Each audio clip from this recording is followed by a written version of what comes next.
आज से फ्रांस में हर तरफ सिर्फ भारतीय तिरंगा नजर आएगा। आज से फ्रांस के समारोह में भारतीय तिरंगा बुलंद होगा, क्योंकि इस बार फ्रांस के बेस्टिल डे परेड में भारत की तीनों सेनाएं भाग लेंगी। भारतीय सेना, वायुसेना के बाद अब भारतीय नौसेना अपने डिस्ट्रॉयर आईएनएस चेन्नई के साथ फ्रांस पहुंच चुकी है। भारतीय सेना की तीनों सेनाएं परेड में कदम ताल से लेकर हवा और पानी में अपनी क्षमता का जबरदस्त नमूना पेश करेगी। इस बीच भारत का स्वदेश निर्मित स्टील्थ विध्वंसक आईएनएस चेन्नई और देश के नौसैनिक 14 जुलाई को फ्रांसीसी राष्ट्रीय दिवस समारोह के लिए फ्रांस पहुंचे, तो फ्रांस में उनका गजब का स्वागत हुआ। फ्रांस में भारतीय राजदूत जावेद अशरफ ने ट्वीट करते हुए लिखा, फ्रांस में भारत के स्वदेश निर्मित स्टील्थ विध्वंसक का गर्मजोशी से स्वागत किया गया।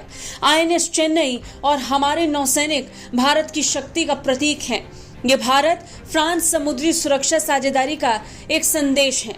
14 जुलाई को फ्रांसीसी राष्ट्रीय दिवस के लिए यहाँ प्रधानमंत्री मोदी जी अतिथि के रूप में पहुंचेंगे।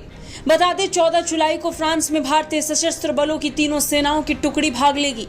फ्रांसीसी राष्ट्रीय दिवस या बेस्टिल दिवस फ्रांस के लिए एक बहुत बड़ा दिन है और इस दिन प्रधानमंत्री मोदी का फ्रांस जाना दुनिया के लिए एक बड़ा संदेश।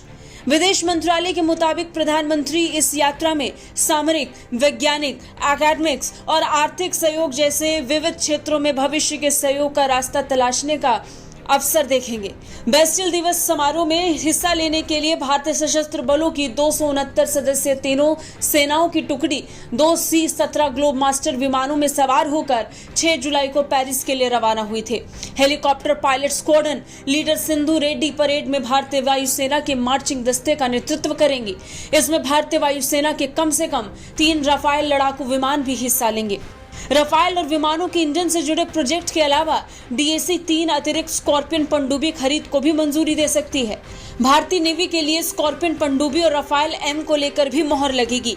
ऐसा होना भारतीय नौसेना के लिए एक बड़ी उपलब्धि होगी, खासकर तब जब विभिन्न देशों के साथ भारत के रक्षा सहयोग के संदर्भ ढांचे में बदलाव आया और मेक इन इंडिया पहल पर जोर दिया गया।